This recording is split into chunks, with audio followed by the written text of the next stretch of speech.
Voilà, un programme de diffusion de divers sujets d'actualité qui répond à des questions essentielles liées à plusieurs problématiques, notamment pour tout savoir et faire savoir sur les grandes lignes sombres d'actualité qui font grand débat à la cité.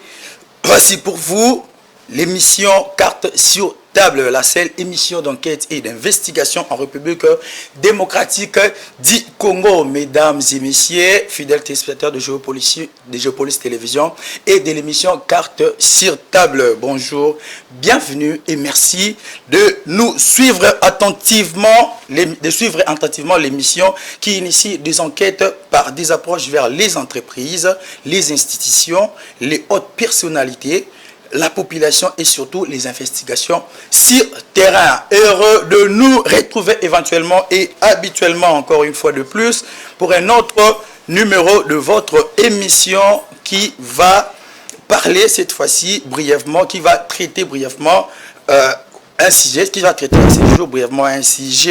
une thématique très capitale. Mais avant de vous annoncer cette thématique, j'aimerais déjà vous présenter, je ne serai pas celle-ci sur ces beaux plateaux de Géopolis Télévision, sur ce beau plateau de l'émission Carte sur table, j'ai invité pour vous un grand messier, c'est déjà un habitué de l'émission Carte sur table. Lui c'est qui? Lui c'est Monsieur Elvis Mouzeme. Il est docteur, il est aussi acteur de la société civile, à qui je dis bonjour. Bonjour messieurs les journalistes. Bienvenue encore une fois à cette émission Carte sur table. Merci, nous sommes bienvenus, bonne année pour tous les membres de la chaîne Géopolis. Voilà, d'entrée de jeu, nous allons droit au but pour capitaliser le temps. Vous savez, la télévision c'est le temps. Moi et vous, ensemble avec nos fidèles téléspectateurs, nous allons parler, nous allons faire une mise au point après les élections, quels les enjeux politique en République démocratique du Congo. Êtes-vous d'accord qu'on puisse traiter cette thématique? C'est une thématique qui va engager des questions politiques de notre pays, les questions sociales de notre pays. Je ne trouve pas d'inconvénient pour qu'on puisse en débattre. Voilà, fidèles téléspectateurs, c'est par cette approche spécifique et thématique en même temps que nous allons éclairer l'opinion tant nationale qu'internationale sur la période post-électorale. Il y a eu des élections en République démocratique du Congo, des élections combinées organisées par la centrale électorale, la commission électorale nationale indépendante, CENI en sigle. Mais après les élections, quels enjeux politiques? Je pense que nous allons parler en long et à large avec mon invité, monsieur le docteur Elvis Mouzeme. D'entrée de jeu, monsieur Elvis Mouzeme, docteur,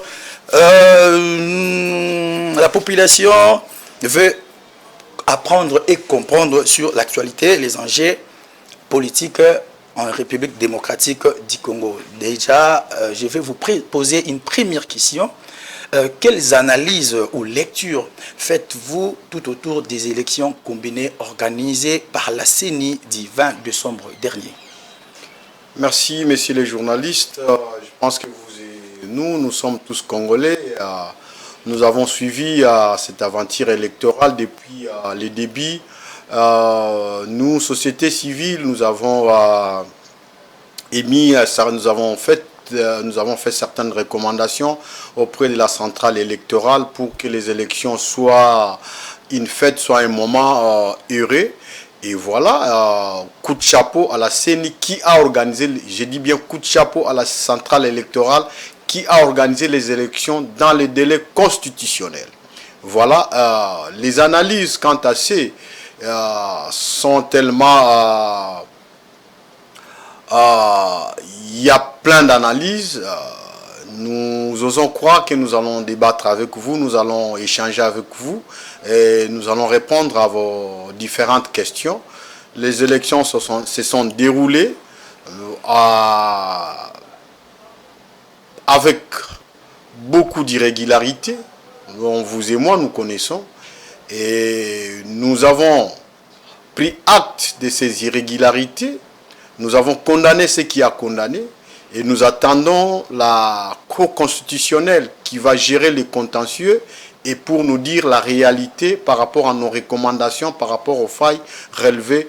Et voilà, par rapport à certaines analyses, nous dirons encore que le pourcentage d'électeurs par rapport aux échéances passées, le pourcentage n'a pas été à la hauteur. C'est-à-dire qu'il y a eu moins de participants par rapport à d'autres échéances. Nous le savons pourquoi, vous et moi vous le savez le pourquoi. Donc voilà à mon niveau, en quelques lignes, ce que je pouvais vous répondre.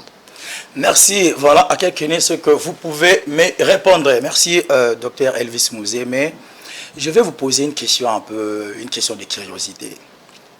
Je sais que vous avez aussi participé à cette aventure électorale.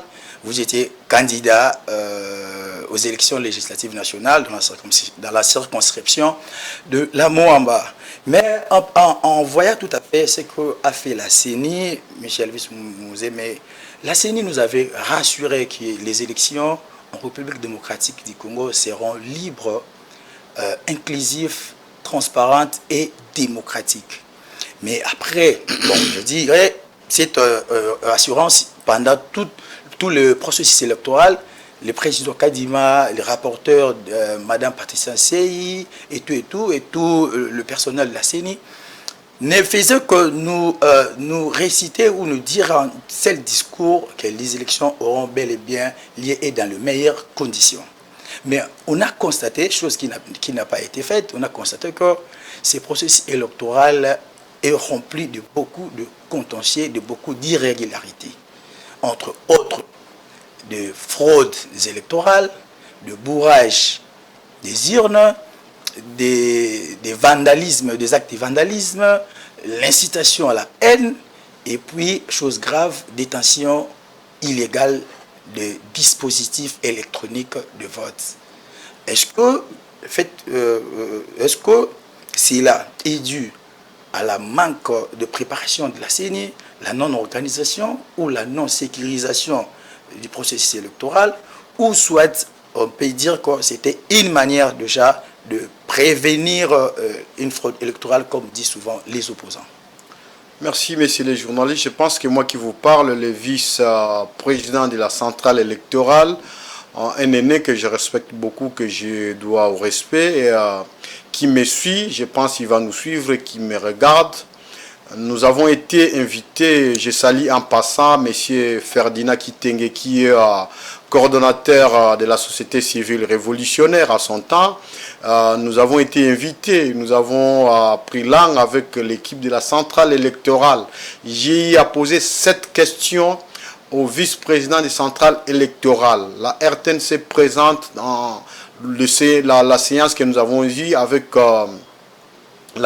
l'équipe de la centrale électorale. J'ai posé la question à mon aîné, le vice-président de la CENI. Parmi vos missions régaliennes, la CENI est censée de nous assurer les élections libres, transparentes et démocratiques inclusives. Êtes-vous sûr pour qu'au sortir d'ici, nous puissions véhiculer, nous puissions dire à la société, nous puissions dire à la population, au peuple congolais, étant donné que nous sommes société civile, dès lors que cette centrale électorale est l'émanation de la société civile, êtes-vous sûr de nous assurer et de répondre à la population vos missions régaliennes? Le vice-président m'a répondu comme suit. Mes chers amis, à notre niveau, nous sommes prêts à organiser les élections au délai constitutionnel et sur le plan technique, sur le plan matériel, nous nous organisons. Eh bien voilà, nous sommes sortis. Nous avons fait le travail comme toute autre société civile qui se respecte. Voilà. Nous avons apaisé la population, nous avons rassuré la population. Et c'est ça même notre travail. Moi qui vous parle, nous avons eu à présenter même des banderoles, des bâches ça et là pour encourager ce processus électoral. Et c'est ce qui fut fait. Et nous avons dit, dès l'entrée du jeu, nous avons dit que nous respectons, nous félicitons la CENI. Nous ne pouvons pas être radical parce que c'est mon pays. Voilà. Nous leur félicitons par rapport à la date constitutionnelle. Mais après, il y a eu ce que vous venez de dire, il y a des contentieux aujourd'hui. Pourquoi ces contentieux? Et je pense que quelque part, la centrale électorale doit être interpellée. Très bien. Pourquoi il y a tant de contentieux? Pourquoi aujourd'hui il y a eu fraude? S'il y a eu fraude, je ne pense pas que c'est la CENI qui a occasionné la fraude, mais d'une façon ou d'une autre, nous pouvons le dire que la responsabilité aussi, les responsabilités sont partagées.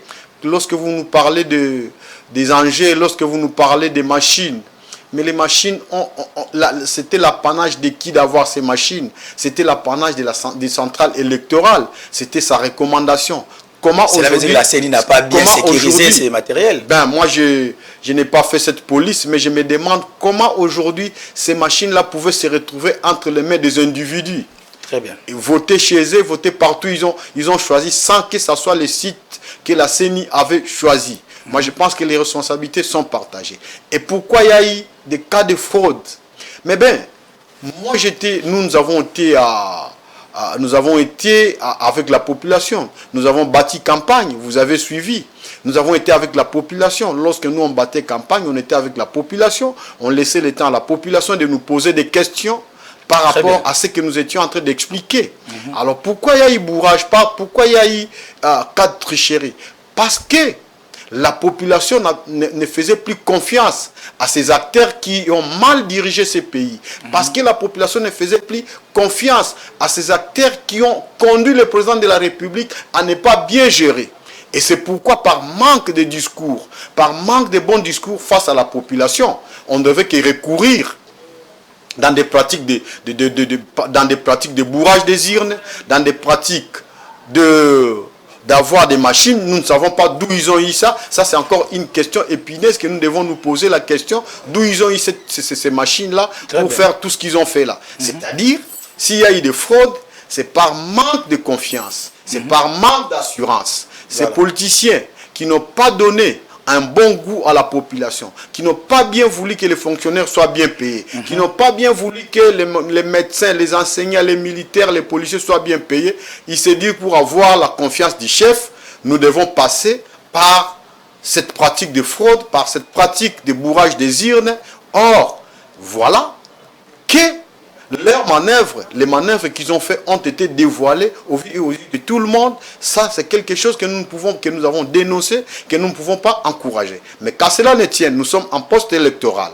Il y a des contentieux, la Cour constitutionnelle va tabler sur ça et il va dire la vérité, il va remettre acquis des droits. Bien sûr, comme je l'ai toujours dit, parmi eux, il y a des gens, ceux qui ont mérité, il y a ceux qui ont bâti campagne, qui n'ont pas été cités par rapport aux mauvaises pratiques. Mais moi, je pense que si nous voulons servir la nation, si nous voulons faire quelque chose pour la nation, il faut le faire en bonne et due forme. Donc, s'il y a eu contentieux, donc s'il y a eu fraude, s'il y a eu des matériels de la centrale électorale qu'on devait trouver uniquement pour la CENI, qu'on a trouvé ça et là, parce que ces gens-là, ceux dont on a cité, n'ont pas... La population ne faisait plus confiance à ces gens-là. Et ces gens-là savaient déjà que face à la population, nous n'avons pas un discours. Ils peuvent avoir un discours, mais un discours qui ne va pas convaincre la population. Ils peuvent avoir un discours, mais un discours, parce que selon les principes de redevabilité, tout ce monde-là devait avoir ils n'avaient pas de discours convaincants. Des principes de redevabilité face à la population. Mais est-ce qu'ils devaient convaincre la population pendant qu'ils n'ont pas pu voter de bonnes lois pour la population, pendant qu'ils peuvent me dire qu'ils ont voté de bonnes lois, pendant qu'ils n'ont pas suivi de bonnes lois pour l'intérêt de la population? Est-ce qu'aujourd'hui les étudiants peuvent dire que le quinquennat passé, les députés que nous avons élus, ceux qui ont géré, ont aidé les chefs de l'État, ont aidé la population à bien travailler? Moi, j'ai toujours dit que les chefs de l'État, c'est comme un gardien d'une équipe de football. Lorsque vous avez des bons défenseurs, un gardien ne va pas encaisser le but. Vous pouvez aller même jusqu'en finale avec des matchs nuls parce que votre gardien n'a pas encaissé de but. Et voilà que ces gens qui ont géré, ces gens qui n'ont pas voulu aider les chefs de l'État, nous parlons au nom de la société civile, nous parlons au nom de la population. Le chef de l'État, c'est un chef d'État congolais et nous sommes dans la société congolaise, nous ne devons qu'évoquer, nous ne devons que parler de ça. Et voilà pourquoi ce processus a été entaché des irrégularités, a été entaché des manœuvres frauduleuses suite de tout ce que je viens de vous énumérer. Moi, je pense qu'à la longue, il y a des recommandations que nous allons faire qui va suivre pour que prochainement de telles histoires ne se répètent plus dans ces pays. Et ces gens-là, nous les tenons à l'œil. Nous ne voulons pas avoir ces gens-là qui ont été cités dans des manœuvres frauduleuses, les voir quelque part dirigés. Nous allons y arriver. Voilà. Nous allons y arriver. Il y a une question spécifique, une question vraiment concentrée sur ça. Là, je vais vous laisser le temps, en tout cas, de pouvoir aborder ces sujets très capitaux. Mais moi, je veux revenir, monsieur Mouzémé. Moi, je veux que vous soyez vraiment pragmatique, que vous puissiez pointer du doigt à tous ceux-là qui ont occasionné ces fraudes électorales. Moi, je dirais, par exemple, je vais poser une question par rapport à ça. Est-ce que, bien malgré que les conséquences ont fait en sorte que tous ces candidats ont été invalidés par la CENI? Ça, c'est vrai. Mais est-ce qu'on peut dire que la CENI a failli à sa mission? Parce qu'on a vu nous-mêmes de grandes personnalités de ces pays, les autorités, s'il faut bien les dire, ont pu quand même s'engager dans de manœuvres politique frauduleuse. Dites-nous, monsieur, est-ce qu'on peut dire que la CENI a failli à sa mission? Ah ben, s'il y a eu fraude, je ne pense pas. Excusez-moi, je ne suis pas pour la CENI. Je ne suis pas contre la CENI. Je suis en train de faire les analyses quand vous les posez. S'il y a eu fraude, je vous ai énuméré ici s'il y a eu fraude. Je pense que lorsque nous allons faire un examen, lorsque vous êtes devant un jury, lorsque les professeurs organisent les examens, ils composent ces questionnaires, le même professeur ne va pas accepter que l'étudiant qui l'a enseigné, l'étudiant qui l'a donné la matière puisse tricher. Or, cet étudiant est obligé de défendre la matière enseignée par son professeur. Mais si cet étudiant va voler, excusez-moi, si cet étudiant va passer aux manœuvres de tricherie, c'est que quelque part il n'est pas convaincu. Je vais vous faire rire.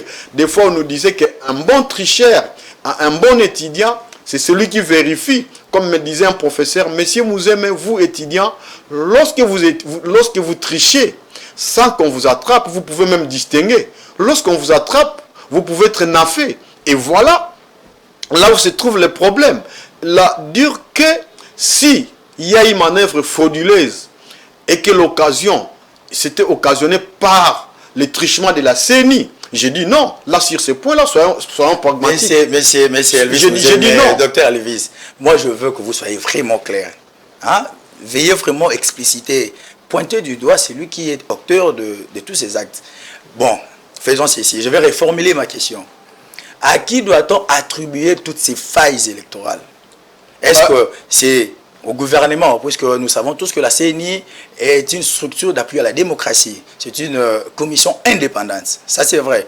Mais il est soutenu financièrement et matériellement par les gouvernements. Vous voyez un peu. Est-ce que le gouvernement n'a pas pesé sur la CENI ou est-ce que la CENI n'était pas sur ses gardes? Mais monsieur le journaliste, vous êtes en train de poser la question pour qu'on puisse pointer les doigts. Voilà. Il y a eu tricherie, il y a eu manœuvre frauduleuse, il y a eu les gens qu'on a trouvés avec des devs chez eux pour pratiquer la tricherie, pour être cité député national, provincial, quelque chose. Voilà. Pareil. Ok. Les élections législatives, les élections présidentielles, nous n'avons pas connu trop de problèmes. Bien sûr, c'est un travail humain, il ne manque pas des imperfectionnements. Nous n'avons pas connu trop de problèmes, bien sûr. C'est comme tout autre Africain qui se respecte. Il y a eu des élections au niveau présidentiel, il y a eu des contestations ça et là. Nous avons vu la Cour trancher. La Cour a tranché là. Mais là où il y a eu des problèmes, c'est les élections législatives de niveau national, provincial et municipal. C'est là où il y a eu des problèmes, messieurs les journalistes. Alors, lorsqu'il y a fraude, alors lorsqu'il y a tricherie, alors lorsqu'il y a manœuvre frauduleuse, ce sont les participants qui veulent à tout prix que demain je sois appelé député, que demain je sois appelé ministre, que demain je sois appelé gouverneur. C'est à leur niveau où il y a eu tricherie. Et moi je me dis, quelque part, s'il y a eu révélation de toutes ces manœuvres, c'est suite à la vigilance de la population, comme nous leur avons dit pendant la pré-campagne, pendant la campagne en tant que société civile, vous devez veiller, vous devez sauver cette nation. Et vous avez vu par moment, la CENI elle-même dit qu'elle était aussi, elle a eu à mettre, elle a eu à placer à son niveau des dispositifs pour que ces gens-là soient mis nus à la place de tout le monde. Alors, cela revient à dire quoi? Cela revient à dire ceci. Quelque part, nous disons, en ce qui concerne le matériel qui devait se retrouver à la CENI, qu'on a trouvé ça entre les mains des individus. Là, vous avez raison. Là, nous avons raison. Nous, population, nous devons interpeller et la CENI et tout ce monde-là qui a été cité. Voilà. D'où vous avez eu tout ce matériel qui est l'apanage de la centrale électorale. Là, en ce moment-là, parce que d'emblée comme ça, vous et moi, nous ne faisons pas partie du droit, ok, mais nous faisons partie de la population, nous voulons avoir la vérité. C'est-à-dire, la CENI doit faire une déclaration. La justice doit interpeller. Et la CENI et tout ce monde-là pour nous dire la vérité où ces gens ont eu ce matériel qui était à votre niveau, qui dépendait que de vous. Monsieur Mouzé, mais je ne vous coupe pas, puisque vous avez parlé de la justice. Je vais revenir, je vais faire un petit rétropédalage. En parlant de la justice, il y a eu la CENCO et les CC qui ont lancé un appel à la justice de pouvoir se saisir de toutes ces situations de fraude et tout ça. Est-ce que vous, la société civile, là je vais vous poser cette question en tant qu'acteur de la société civile, avez-vous un avis quant à ça? Parce que jusqu'à cela, on ne voit aucune démarche judiciaire face à tous ces candidats fraudeurs. Ok. Parmi les missions régaliennes de la CENI en post-électoral, il y a un rapport en principe qu'on devait faire. Je pense que vous serez d'accord avec moi. Nous avons fait ça, nous avons condamné, nous avons passé dans les médias, nous avons écrit dans les journaux, nous avons condamné des actes faits par les citoyens congolais qui ne donnent pas bonne image par rapport à la nation. Nous avons condamné. Et nous attendons, comme il y a eu les gens qui ont été cités, c'est à la justice de nous dire demain, voilà, est-ce que réellement ces gens qui ont été... Parce que jusque-là, malgré tout ce que nous pouvons dire, il y a un caractère de présomption d'innocence.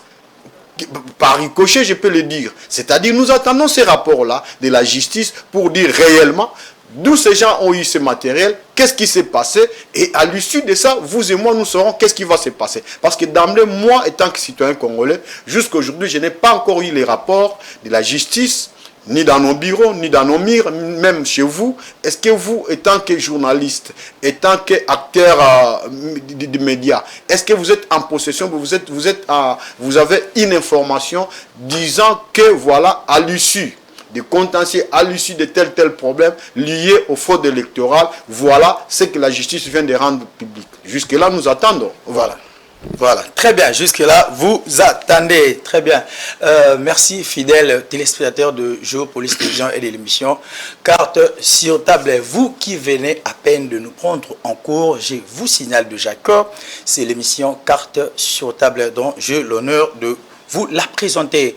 J'ai ici pour vous le docteur Elvis Mouzé, mais il est aussi acteur de la société civile. Avec lui, nous parlons d'une thématique très importante après les élections en République démocratique du Congo, les élections de 2023. Quels enjeux politiques? Merci d'être branché, d'être vraiment scotché à cette mission. Très bien.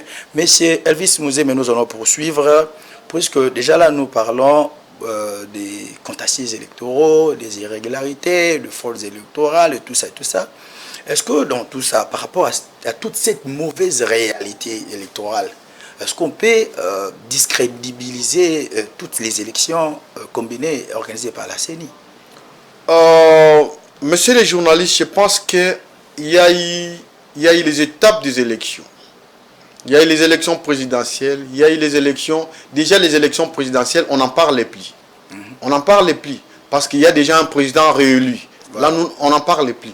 Nous sommes à l'étape des élections législatives nationales. Là, par rapport à votre avis, il n'y a pas de contestation. Non, non. J'ai dit quoi? Qui est contestation ou pas? Il y a déjà un président réélu et confirmé, établi, confirmé, qui a prêté serment après à l'issue de la Cour constitutionnelle. Est-ce qu'il y a encore match? Là-bas, il n'y a pas de débat. Il n'y a pas match. Voilà. Maintenant, le problème, c'est qu'au niveau législatif, national, provincial et communal, ok, nous attendons, il y a des contentieux. La Cour constitutionnelle a reçu certaines réclamations, a reçu certains contentieux dont il va tabler sur ça et il va nous dire quoi nous serons, qui est élu député, qui n'est pas élu député, provincial, national, municipal. Donc, en ce moment ici, vous et moi, comme j'ai dit, nous sommes en train d'attendre de me dire que nous mettons en cause les élections. Les élections ont eu lieu. Il y a eu des failles qui nous déplorons, qui nous avons fait les rapports. C'est notre pays, nous n'allons pas brûler ça, mais nous interpellons la conscience des uns des autres, de sauver cette nation. Il ne faut pas donner une mauvaise image face au monde par rapport aux élections dans notre pays. Bien sûr, après 4e cycle, on devra avoir de bonnes élections dans ces pays. Parce qu'on suppose que la population a une certaine maturité. Lorsque nous étions déployés pour la campagne, nous avons suivi ce que la population... Je m'excuse, je profite de cette occasion de remercier toutes mes bases de la circonscription de Mohamba qui m'ont soutenu de près de loin, qui ont apporté leur voix pour que je sois élu. Les résultats sont ce que nous avons constaté ensemble avec vous, car cela ne tienne. Nous continuons avec la lutte. Coup de chapeau à toutes mes bases, coup de chapeau aux enfants de Mohamba, coup de chapeau à mon équipe d'élection qui... Nous avons mouillé les maillots, nous étions face à la population, pas avec les pagnes, pas avec les chapeaux, pas avec l'argent, mais nous avons parlé à la population. La population nous a compris, nous avons convaincu la population parce qu'on avait les discours. Nous n'avons pas bourré les urnes, nous n'avons pas eu des machines. Coup de chapeau à nous parce que nous nous sommes bien comportés de pré-campagne, campagne, jusqu'aux élections, jusqu'à nos jours. Et voilà l'occasion pour moi de remercier toutes mes bases, et même en Europe, ceux qui nous ont appelés pour nous soutenir partout dans le monde, ceux qui nous ont appelés, coup de chapeau à vous, merci à vous. Avec Dieu, la lutte continue et nous osons croire que nous faisons les meilleurs les jours à venir en attendant la suite de la Cour constitutionnelle. Voilà, donc excusez-moi pour tricher un peu ce petit temps, messieurs les journalistes. Je ne pouvais pas manquer cette occasion pour remercier les bases qui nous ont soutenus. Non, non, très bien. D'ailleurs, c'est un axe démocratique. Donc voilà, c'est ce que je tentais de dire. Patriotique, ça c'est vrai. Voilà. Mais moi, je veux revenir. Je vais vous donner la parole. Vous allez continuer en parlant de la Cour constitutionnelle. Maintenant, si la Cour constitutionnelle tranchait à leur faveur, est-ce que nous... En faveur de qui? De tous ces candidats tricheurs et autres. Puisqu'il y a ceux-là qui, jusque-là, demandent qu'il n'y a pas de... disent qu'il n'y a pas de preuves qu'ils ont fraudé, ainsi de suite. Il y a aussi d'autres candidats qui ont fraudé, qui ont travaillé de manière frauduleuse, mais là, sans pour autant que la CENI constate toutes ces mauvaises pratiques. Vous comprenez un peu? Parce qu'il y a eu des gens qui ont rebatama. Ils ont refait. Maintenant, un jour, comme il va député, est-ce que pensez-vous qu'on pourrait avoir une assemblée nationale ou une assemblée provinciale ici à Kinshasa qui aura quand même assez de crédibilité, puisque les publications de tous ces députés élus ont suscité des contestations. Si je tiens d'abord là, vous avez dit si la Cour constitutionnelle proclamait ceux-là, ils sont en justice. Ils vont chacun d'eux, comme j'ai dit là. Mais apparemment, s'il n'y a pas de preuves et tout. Non, c'est ce que j'ai dit. Ils sont en justice, c'est-à-dire ils sont allés voir la Cour. Chacun d'eux va apporter ses éléments de défense. Et la Cour constitutionnelle va analyser par rapport aux faits. Par rapport au fait qui est à votre... On dit, vous avez fait ceci, mais vous amenez vos preuves, vous amenez vos éléments de défense. Si vos éléments de défense convainc la Cour constitutionnelle. La Cour constitutionnelle ne devrait que ouvrir les articles et dire à chacun d'eux là où il a péché, là où il n'a pas péché, ses infractions, et revenir en ordre. Là, je pense que nous laissons ce travail-là à la Cour constitutionnelle, et ceux qui seront élus, ceux qui seront programmés au niveau de la Cour constitutionnelle, nous osons croire que ce sont les meilleurs. Nous osons croire que la Cour constitutionnelle a fait un bon travail et ils ont présenté les bons éléments de défense. Et voilà, c'est à ce niveau-là que nous pouvons tabler. Alors, quant à dire que nous aurons une Assemblée nationale digne, c'est ce que je vous ai dit ici. Lorsque vous dites que ceux qui ont fraudé, que leurs noms n'ont pas été cités, c'est comme dit, je vous ai dit ici, un de mes professeurs m'avait dit, un étudiant, un élève qui triche sans qu'on l'attrape, lui son objectif c'est d'avoir les points. D'office il est passé, il a ses points, il peut même distinguer. Mais celui qu'on attrape, celui qui n'était pas prudent, le professeur était éveillé ou le surveillant était éveillé, il attrape, il va répondre. Voilà, c'est un peu ça. Voilà, par rapport à l'Assemblée nationale, nous ne pouvons pas avoir l'Assemblée nationale digne avec les gens qui n'ont pas mérité. Voilà. Je l'ai dit avant-hier, aujourd'hui je l'ai dit encore.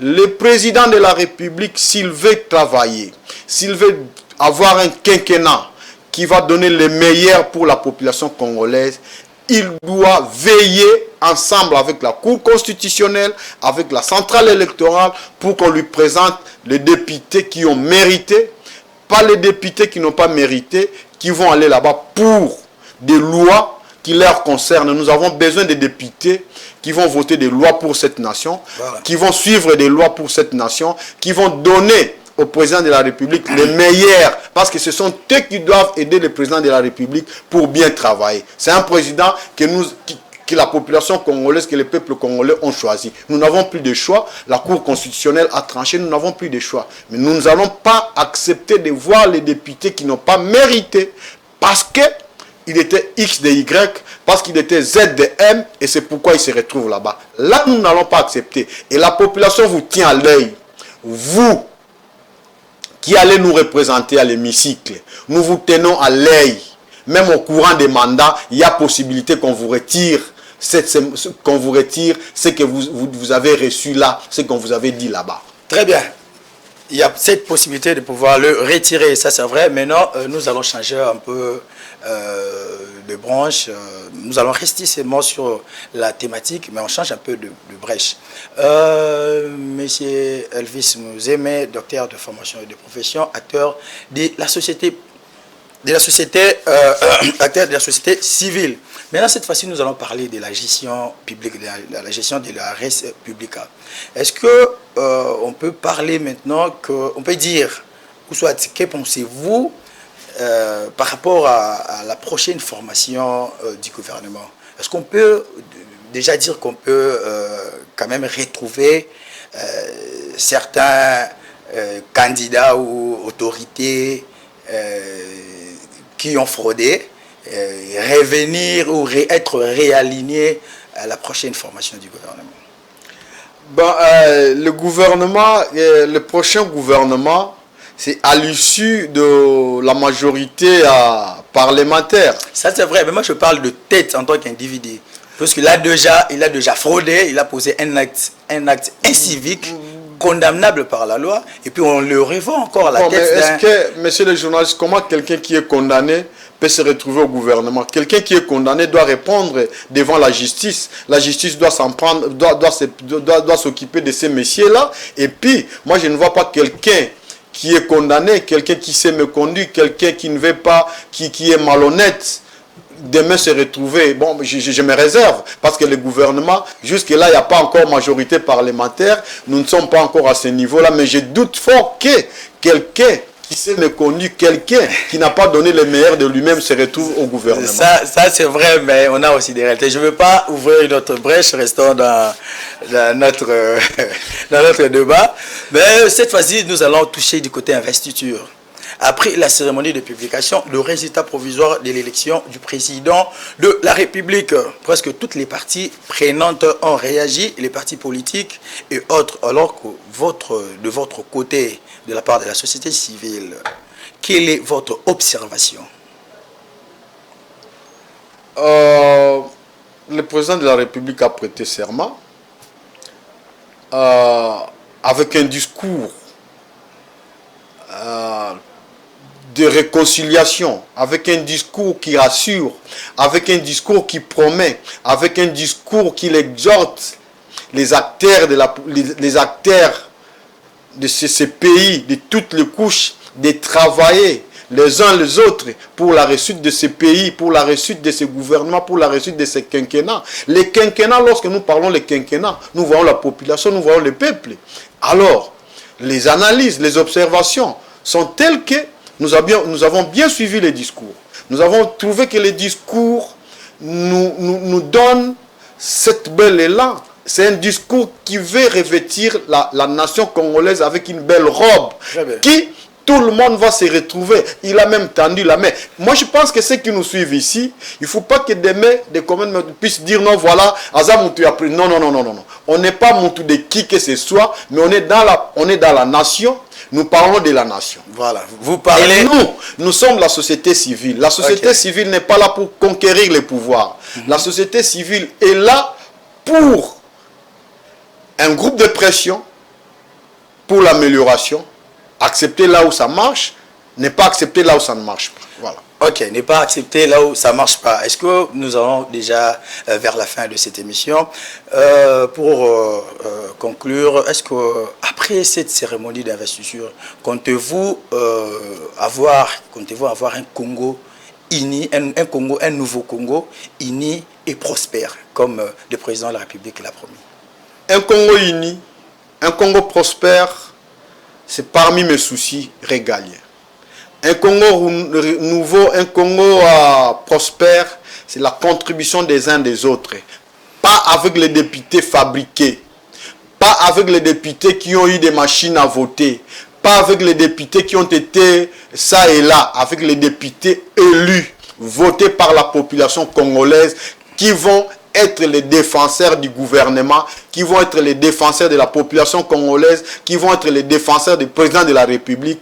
Vous et moi, société civile, médias, travaillons pour ce Congo. Nous devons d'abord savoir pourquoi bakoko na biso bapesa ki mboka o Congo tosangana toboya koteka mboka oyo. Parmi les députés, vous avez su la fois passée qu'il y a eu même les députés en connivence avec les rebelles. Nous ne voulons plus avoir les députés qui vont aller avoir la compétition avec les députés pour trahir ces pays. Voilà. C'est ça le Congo nouveau que nous voulons. Bien payer les agents, bien payer les fonctionnaires, une bonne police qui va s'occuper de la population et c'est bien. Une bonne armée qui va s'occuper de nos frontières. Et voilà, c'est ça un Congo nouveau. Nous sommes en train de chuter. Coup de chapeau à nos léopards. Nous vous souhaitons bonne chance pour la rencontre d'aujourd'hui. Je vais revenir encore une dernière question pour boucler la cérémonie d'investiture. Est-ce que, monsieur Elvis Mouzémé, docteur, est-ce que, parlons, hein, bouclons quand même cette investiture de Félix Tshisekedi. Pouvez-vous nous faire une mise au point sur les six objectifs du nouveau quinquennat de Félix Tshisekedi? En fait, faire des mises au point, ça sera à l'issue de ce gouvernement. D'emblée, nous disons coup de chapeau, nous félicitons, c'est mon pays, qu'est-ce que j'ai à faire? Je ne fais que féliciter. Nous nous accordons bonne chance au président de la République avec l'équipe gouvernementale qui va l'accompagner. Il a parlé de la lutte contre le chômage. Nous avons tous suivi. Encourager l'entrepreneuriat. C'est pourquoi je vous ai dit que son discours était un discours qui promet, un discours qui rassure. C'est à l'issue de ça qu'il choisisse les meilleurs acteurs qui vont l'accompagner, pas ceux qui vont le trahir, comme fit le quinquennat passé. Nous voulons les meilleurs acteurs qui vont l'accompagner et pour l'intérêt de cette population qui a tant souffert. Voilà, pour cette population qui a tant souffert. Merci, docteur Elvis Mouzémé. Cette fois-ci, nous allons parler nous allons poser des questions seulement. Ce sont des questions un peu vraiment particulières. Là, ça vous concerne, ça concerne votre candidature et votre électorat. Monsieur Elvis, vous étiez candidat aux élections législatives nationales dans la circonscription de la Moamba. Fort malheureusement, la chance n'a pas souri à votre faveur. Vous êtes candidat malheureux, vous avez, c'est qu'on peut dire facilement que vous avez échoué lors de ces processus, lors de ces élections. Comment est-ce que vous pouvez justifier votre échec? C'est par rapport à la mauvaise organisation de la CENI ou vous n'avez pas été voté? il n'y a pas question de chance, monsieur les journalistes. Il y a question d'être voté. Nous avons été votés à plus de 2000 voix comme candidat indépendant. Parce que j'étais en face de la population. J'ai parlé avec ma population à tout moment. J'ai rentré des fois même à 2 heures pour convaincre la population avec un bon discours, comme un bon citoyen. Et la population me laissait le temps de parler. Et j'ai accordé le temps à la population de me poser des questions. Voilà. J'ai été voté. Alors vous avez fait une campagne de porte-à-porte. J'ai fait la campagne comme Congolais parce que j'avais un bon discours. Je n'ai pas voulu faire quoi que ce soit en dehors de la campagne. Donc, dire que la chance, non, il ne s'agit pas question de chance. Il s'agit question de convaincre sa population d'avoir une bonne équipe. J'ai une bonne équipe qui a travaillé avec moi ensemble. Nous avons bâti campagne. Donc, je félicite M. Vandam, je félicite M. Mbouta, je félicite Mariette, je félicite toutes les mamans de Ngaba, de Matete, Mireille, consort. Je félicite mon ami Al, mon ami Bamouleja qui m'ont accompagné. Là, c'est l'équipe qui vous a accompagné. Tonton Vandam, tout le monde, nous vous félicitons par rapport à tout ça. Mais les jours à venir, nous allons vous dire ce que nous pensons. Nous n'avons pas échoué. Belle expérience. Mais vous allez continuer la lutte. Ou vous allez vous déporter la lutte vers continue autre pour chose. ce pays. Vous aurez toujours le même engagement. Je suis toujours acteur de la société civile. Vous aurez toujours le même engagement. Nous avons toujours les mêmes engagements pour ce pays. Ah bon? Voilà. Malgré votre échec. Il n'y a pas d'échec. Je n'ai pas échoué. Je n'avais pas échoué. J'ai été voté massivement, vérifié. Que la centrale électorale pointe le numéro 641, qu'il vérifie le nombre de voix que j'ai fait. Je n'ai pas échoué. J'ai été voté, j'ai bâti campagne, pas avec des pagnes, pas avec des... Vous n'avez pas vu les candidats battre campagne comme moi, je vous dis. Il n'y avait pas eu de campagne à l'américaine. J'ai bâti campagne et je prends quiconque en défi qu'il passe ici me dire voilà, moi j'ai bâti campagne, voilà les images. Elvis Mouzem, numéro 641, va présenter comment il a bâti campagne. Toutes les mamans qui m'ont soutenu sont tentées de nous suivre. Tous les jeunes, les étudiants qui m'ont soutenu sont tentés de me suivre. Ils savent de quoi que je parle. Qui sont Matete, Ngaba, Lemba, Limete, Mbanza, Lemba, Bana, Lissowel, Bas, Lissowel, tous ces mondes-là, ils savent de quoi est-ce que je parle. Très bien. Merci, M. Elvis Mouzémé. Nous sommes une émission d'enquête et investigation. Nous allons nous entretenir avec l'équipe pour descendre sur le terrain afin de récolter les éléments. Si réellement M. Elvis Mouzémé a été voté massivement, on va revenir sur ces plateaux pour faire preuve. Très bien. Je suis tout à fait d'accord. Merci. Nous tendons déjà vers la fin, M. Elvis Mouzémé. Votre caméra est là. Votre mot de la fin à tous vos électeurs de Moamba et à toute la population congolaise. Bana ya Moamba, bozalaki na biso elongo. Bino batu botindaki biso bolobi bokende ko postuler to postulaki. To salaki campagne elongo na bino. Bokendaki na ebisaki bino mbula ebeta te bokendaki liboso yaba bureau ya maponami boponaki biso ya solo. Oyo esalemi tolela te tozali bana ya Nzambe tokolela te tokoloba tozokoba kobunda po na ekolo bino mpe bolemba te tozokoba kobunda po na ekolo na bomoko na bosimbani na boyokani nde mboka oyo ya Kongo ekotelema koyinana ezala te kobetana ezala te kobundana ezala te totyase elika na biso na ekolo Kongo na boyokani na bozala elongo nde bongo tokokenda liboso na tondi bino botondi bana Moamba nyonso na lolenge boyaki kopesa biso maboko po te tozala bopona biso ya solo boponaki biso tomonaki yango nde ya suka na kosenga na bino bayi politique bayi population tosimbana maboko na maboko pona ekolo Kongo toyinana te tobundisama te makambo ya koyinana ezala te bashege ba oyo nyonso babengi bashege bozala kimia toza kobundana pona bino bozali bongo lokola ebale ezangaki moto akolakisa yango nzela kala mingi te tozobundana pona bino po bozala malamu bana nyonso ya babola baveve tozali elongo na bino merci mingi bopesa maboko na bino na équipe na biso ya Léopard ezondongwa na lelo na bayi Tanzanie poto longa merci mingi na bino nyonso bana ba société civile nyonso ba papa na biso to pesi bino nyonso mbote na ba mama na biso ba Christopher Ngoi papa na biso to pesi yo mbote mingi bisika ezali na ba ninga nyonso bazalaka babundaka na biso elongo matondo mingi bana Congo. Merci matondo mingi bana ya Congo. Merci monsieur Elvis Mouzeme. Je rappelle, vous êtes docteur de formation et de profession, vous êtes aussi acteur de la société civile. Fidèles téléspectateurs de Géopolis Télévision, c'est ici que l'émission Carte sur table prend fin. Je dis merci à tous les téléspectateurs de Séméné partout dans le monde entier. Merci de votre attention soutenue. Merci pour votre disponibilité et fidélité. Vous nous avez suivi au travers l'application TNF RDC via votre téléphone Android sur notre chaîne YouTube et page Facebook officielle Géopolis Télévision.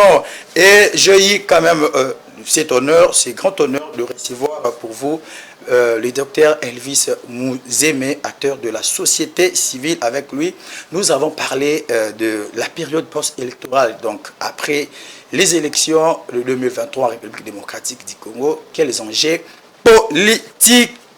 C'est vrai, vous étiez vraiment nombreux à nous suivre. Merci, merci beaucoup. D'ici là, portez-vous bien. Au revoir, bye, à la prochaine et au prochain numéro. Bye. Bye, merci.